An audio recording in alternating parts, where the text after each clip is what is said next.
कहा जाता है कि लगभग 4.5 अरब साल पहले हमारी धरती बनी और आज से करीब 3.8 अरब साल पहले धरती पर जीवन की शुरुआत हुई।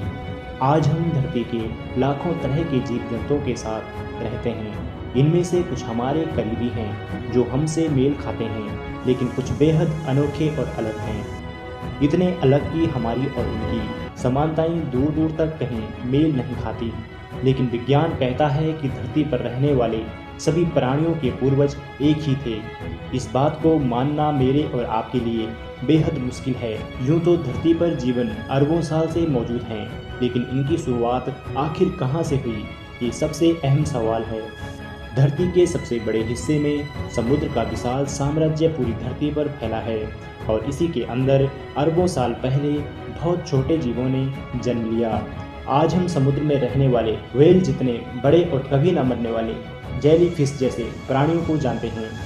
धरती पर रह रहे सभी जीव कभी पानी के अंदर जन्मे थे।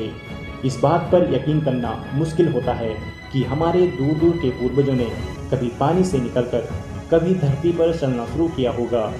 इन सब के बीच हमारे मन में एक सवाल और पैदा होता है कि आखिर जीवन समुद्र के अंदर ही क्यों जन्मा।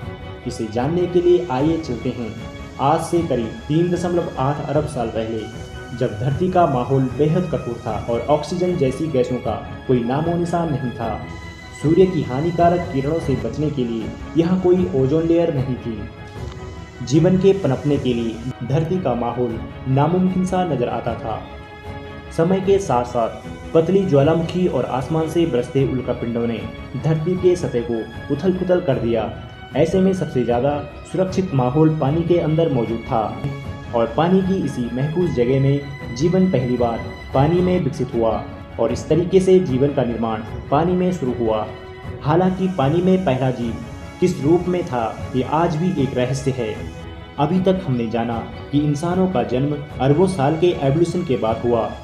ह्यूमन एवोल्यूशन को लेकर कई सालों से कई सारे एक्सपेरिमेंट हो रहे हैं, जिससे कई सारे फॉसिल्स इस बात की ओर इशारा करती है कि पृथ्वी पर इंसान लाखों साल पहले ही आ गया हो, लेकिन गुफाओं में चित्र बनाना 30,000 साल पहले ही शुरू हुआ था। इंसानों का शरीर और रहन सहन पहले के बानर प्रजातियों की तरह था। इस बीच वैज्ञानिकों का मानना है कि धरती के एटमॉस्फेयर में तकरीबन 3 अरब साल तक ऑक्सीजन का लेवल आज के जितना नहीं था। आज ऑक्सीजन जितना वातावरण में है उससे काफ़ी कम ऑक्सीजन उस वक्त मौजूद था और उस समय के प्राणी आज के प्राणियों से बिल्कुल अलग थे। ऐसा नहीं है कि उस वक्त ऑक्सीजन नहीं था, उस समय ऑक्सीजन था लेकिन ज़्यादा नहीं। धीरे धीरे ऑक्सीजन बढ़ने के कारण जिससे उस वक्त के ज़्यादातर जीवों के लिए ऑक्सीजन जहरीली साबित हुई। तब धरती पर जीवन मानो खत्म सा हो गया था, लेकिन किसी चीज़ को पूरी तरह खत्म करना नामुमकिन होता है। तब भी वैसा ही हुआ। धरती पर कुछ अनोखे जीव ऐसे बच गए जो ऑक्सीजन की मौजूदगी में सर्वाइव कर गए और तभी से जीवन की एक नई शाखा पैदा हुई जिसका आधार ऑक्सीजन बना। यहीं से उन जीवों का जन्म हुआ जो ऑक्सीजन पर जीवित रहते थे अरबों साल पहले। और एक बदलाव ने धरती की कुदरत को बदल कर रख दिया और धरती पर जीवन की शुरुआत एक नए सिरे से उत्पन्न हुई। जीवन की कहानी जो आज हमने सुनी है वो हमारी सफ़र का एक बेहद छोटा सा हिस्सा थी। क्या पता धरती पर ही कहीं अलग प्रकार की प्रजाति मौजूद हैं जिसे विज्ञान आज तक नहीं खोज सका है।